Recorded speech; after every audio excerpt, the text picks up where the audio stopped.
Hey there, it's Fight here with a quick little experiment, and you can take part in it. So what I've got here is WP Funnel Metrics by Andrew Hunter, who puts out fabulous software.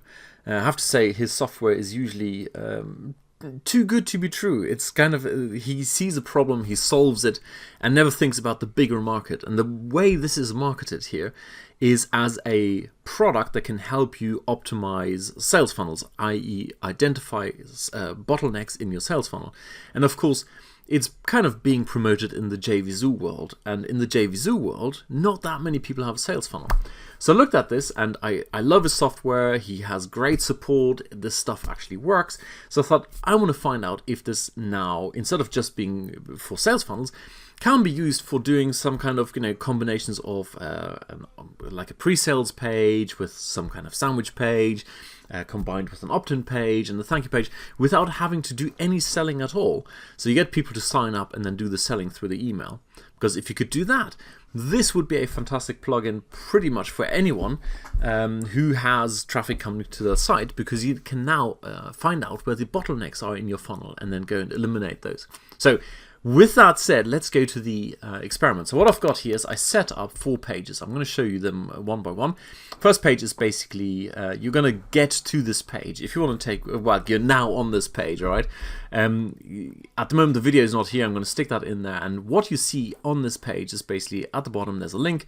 If your first name begins with the letter A, so anywhere between A and O, then click on that first link. Don't click on the second one, because what I want to figure out is if it tracks that semi-correctly, that more people will click on A to O, because that's more of the alphabet than P to Z. So I want to figure out, do more people click on this as opposed to this? If your first name begins with the letter P to Z, click on the second one here. Alrighty. So then, when people click on there, they are taken to, or you are taken to one of these 2 pages. If it's A2O, you're going to go to this page where there is no further link. This is it. That's your end destination. Whereas, if you are letter P to Z, you have got another link, which then takes you to this thank you page. So those are the 4 pages. And I'm going to show you now why I've designed it that way and how it's set up in the tool. So if we set up a new campaign, you can basically select the various pages in here, and then you have a thank you page. And basically, the moment someone ends up on the thank you page, that is counted as a conversion. And I want to figure out, with all of this here, do we count the conversions correctly? So what I'm going to do is now pause this for a second here, the recording, enter all the data, and then I'm going to show you the end result, how I've set it up. Okay, see you in a bit. Okay, I'm back. So as you can see, I've set this to active up here. I've given it a name, WP Funnel Metrics Test. Quick to test to see if we can use this as a generic tool to identify bottlenecks in the sales funnel. And then I've set up 3 pages.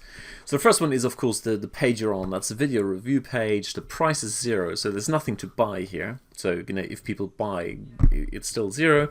And I have chosen the current page, the one you're on, as the funnel page. That's fine. And the thank you page, so as you can see, I've chosen the same thank you page. That was this one here. That's the thank you page. I've chosen that for every single of these 3 bits of my funnel. So what we have here is the video review page, and if people end up on the thank you page, then this will be counted as a conversion. And of course, because it's only $0, there will be $0 assigned to this.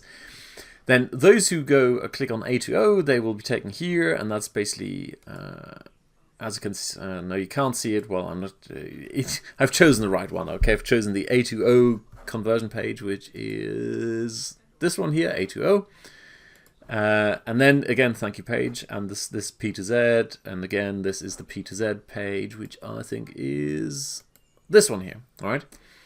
So that way, what happens is when you're on here and you now click on whatever link if you're A2O and you click on here, this should not count as a conversion because you never end up on here. And as a result, this entire path should have 0% conversions. Whereas when you click on here, you should of course have conversions because anyone, please, if you're P to Z, then click through to the final thank you page so we can see the conversion. So what we should see, what I expect to see is if everyone plays along, For the P2Z from this page to the thank you page, we should see about 100% conversion. But from here to the thank you page, we should only see whatever percentage of people have, or people's first names begin with P2Z. So that'll be very interesting. Now I'm going to save this whole thing. Save. Alrighty, so now we've got an active test. This one is quite interesting, the redirected first page. So if we wanted to do a super fancy version, I could have activated this and then have you try to click on these intermediate pages without first going to this page. That would have been quite interesting. But hey, for the time being, we won't do that. So anyway, I've clicked save, and basically that's it. So please go and click on the appropriate link down below, and if you land on the A2O page, just stop there. That's it, cool. But at least we have you tracked down to that page, and then if you are P2Z, click all the way through to the thank you page. And then what I'll do is I'll collect the results and present them to you later on. Cheers, bye.